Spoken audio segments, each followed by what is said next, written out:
Member of the Senate Armed Services Committee, Senate Commerce Committee, Senate Judiciary Committee, and Senate Veterans Affairs Committee, Marsha Blackburn. Senator, it's good to see you. Thanks so much for joining us. Good to see you. How are you feeling about the Senate races now? What kind of reception are you seeing?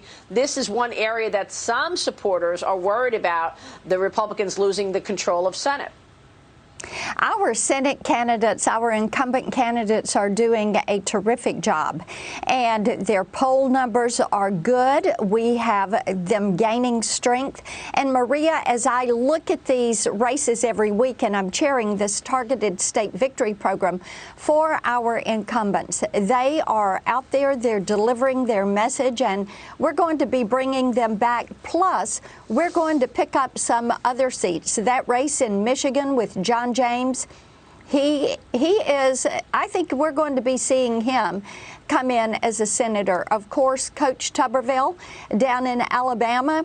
You've got Ron Chetty. You look at how the president is doing in Minnesota and Wisconsin and other areas. We're in pretty good shape. We're working hard to make certain that we hold the Senate for another 4 years of President Donald Trump. And what do you think the most important issues are to voters? Will it be the economy? Will it be the handling of coronavirus or something else? We hear a lot about three issues: safety and security. And I will tell you, especially with women, that is item number one. The second thing you're hearing a lot about is the economy, because everyone wants that job security. They want the health of the economy. When you look at the performance of the economy in 2019, and how you saw that plus up in take-home income in 2019. That is what people are wanting to get back to. The recovery that you're seeing in the economy, the way the stock market is performing, the help wanted signs that are out. This is good news, and it helps the president that he is for fracking in Pennsylvania. And you've got Joe Biden, who can't figure out if he is supposed to be for it or against it, and has been on both sides of that issue. Senator, I got to ask you about this TikTok situation. Sure. Chinese company ByteDance holding on in this TikTok deal. We've got the Wall Street Journal reporting this morning that the Chinese company would retain a majority stake in the app. This is part of the conversation even after Oracle becomes its U.S. technology partner. Missouri Senator Josh Hawley spoke out about the dangers of the partnership. He writes this: any corporate shell game that leaves TikTok in the hands of ByteDance will simply perpetuate the original problem, leaving U.S. national interests and everyday users at serious risk.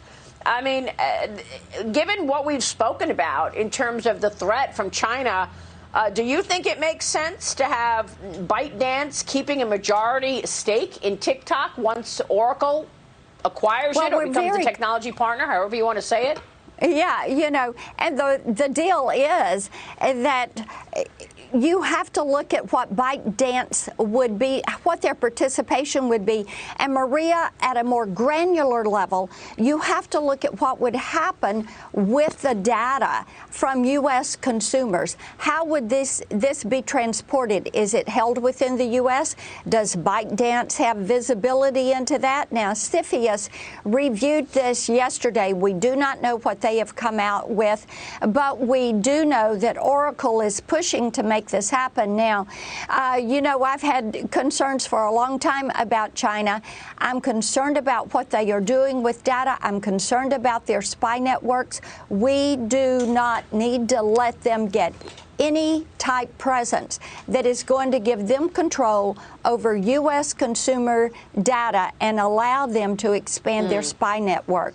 Period. End of sentence. Yeah. That is it. Well, exactly. I mean, the question I keep asking is how many employees from TikTok are going to be working with Oracle? Are we going to have another situation where you've got insiders inside Oracle sending data back to the CCP? So I don't understand that this is even being discussed. I know that CFIUS is looking at this, and you've got representatives from Treasury and Commerce. So we'll wait to see what it says. But you answered the question exactly what I expected. Real quick, Senator, is there any negotiation going on now for another stimulus bill, or is that dead in the water? It certainly doesn't feel like there's any real negotiations going on. Am I right about that?